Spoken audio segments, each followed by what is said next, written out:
Hi, my name is Jeff Morgan. I'm from Dallas, Texas. And to continue on with the topic of divorce and suicide, there was an article that was put out by Epidemiology and Community Health. It's volume 57, issue number 12. This goes back to December of 2003. December of 2003. So this is not new research that we're putting out right now. This is something that's been around for almost 20 years. That has been a known factor that we've ignored intentionally or tried to suppress, evidently. There is accumulating evidence that divorced and separated people have much higher suicide rates than their married counterparts. And this again is back in 2003. In a previous paper published in this journal, it was observed that divorced and separated men were nearly 2.4 times more likely to kill themselves than their married counterparts. The study, however, failed to directly compare divorced men and divorced women. While it informed us that divorced people are at a higher risk of suicide than married people, it said nothing about the suicide risk of divorced men relative to divorced women. The purpose of this communication is to assess the magnitude of the differentials that might explain the disparities. And he talks about how different data was obtained and the regression models used and everything.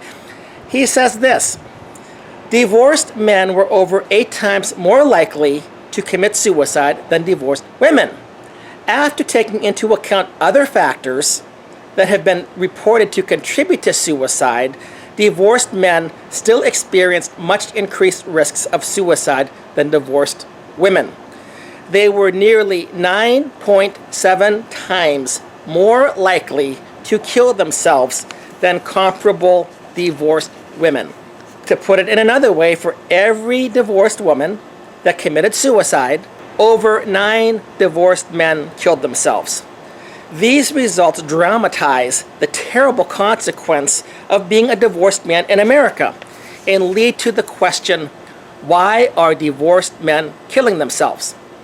While social, psychological, and even personal problems facing women are readily denounced, societal institutions tend to ignore or minimize male problems as evident in suicide statistics. For example, in many jurisdictions in the U.S., there seems to be an implicit assumption that the bond between a mother and her children is stronger than the bond between a man and his children. Therefore, in a divorce settlement, custody of children is more likely to be given to the wife. In the end, the father loses not only his marriage, but his children. The result may be anger at the court system, especially in situations wherein the husband feels betrayed because it was the wife who initiated the divorce, or because the courts virtually gave away everything that was previously owned by the ex-husband or the now defunct household to the former wife. She files for divorce, he loses everything. Justice, American style. Divorce court, family court. Today, it happens the other way too. This is not a sexist article. At the time, it was more in this way, that it happened to the men more frequently. It's happening to women quite a bit at this time as well, because women also are in the workforce. There seems to be a penchant for family courts actually getting things wrong and rewarding the victimizers instead of the victim. Events could spiral into resentment toward the spouse and, quote, the system, bitterness, anxiety, and depression, reduced self-esteem, and a sense of life not worth living. As depression and poor mental health are known markers of suicide risk, it may well be that one of the fundamental reasons for the observed association between divorce and suicide in men is the impact of divorce and court-sanctioned arrangements. Clearly, this is an issue that needs further investigation. And as I said, these court-sanctioned arrangements are often unjust, unfair to the person who's already being victimized by the person initiating divorce, and then the court and often the state legislatively side with the victimizer instead of the victim.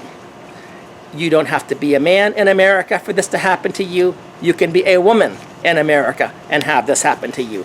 And by the way, for the children of divorce, it happens to them too. The children of divorce are the silent victims that very few people talk about.